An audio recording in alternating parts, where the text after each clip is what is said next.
আমরা কুমারখালীতে ভেসে আসা কচুরি পাড়া না, আপনাদের নেতা এই সদগীর মাটি তার জন্ম, সদগীরবাসীর গর্ব নুরুল ইসলাম আনসার প্রমাণিক কুমারখালীতে 4 বারের পৌর মেয়র।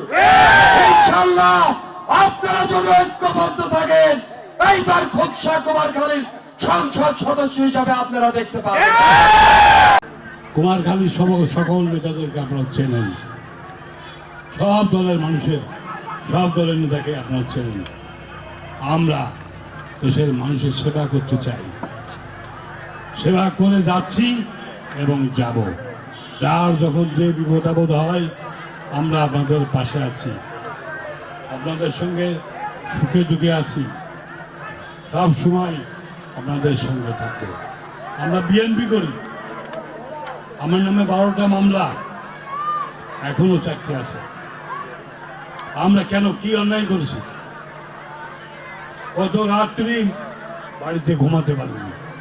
আমার মতো হাজার হাজার লক্ষ লক্ষ মানুষ মামলায় জড়িত। আজকে ফেসিবাদ সরকার ওই দেশটাকে তারা চেয়েছিল ইন্ডিয়ার হাতে তুলে দেওয়ার জন্য বিভিন্ন পরিকল্পনার মাধ্যমে। আমাদের দলের নেতাকর্মীরা যথেষ্ট ক্ষতিগ্রস্ত হয়েছে। তারেক রহমান আজও বিদেশে রয়েছে, বাংলাদেশে আসতে পারবে না। দেশে বহু চক্রান্ত চলছে, বিভিন্ন রাজনৈতিকভাবে দেশকে ক্ষতিগ্রস্ত করার জন্য চেষ্টা চলছে। আপনারা সজাগ থাকবেন। আবার হয়তো আমাদেরকে একত্রিত হয়ে আন্দোলন সংগ্রাম করতে হবে। আবার আমরা আমাদের ক্ষমতায় যাওয়ার জন্য সুষ্ঠু নির্বাচন চাই, তার জন্য আন্দোলন করছি। সুষ্ঠু ভোট চাই।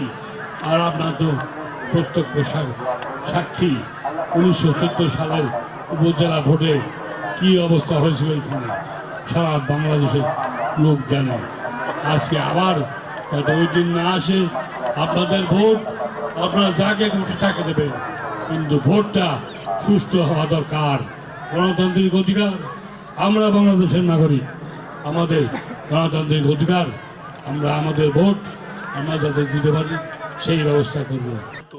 আমাদের প্রিয় মুখ জনাব আনসার প্রামাণিক ভাই, আল্লাহ ওনাকে আমাদের মাঝে অনেক দিন হায়াতে তৈয়াবা দিয়ে রাখো।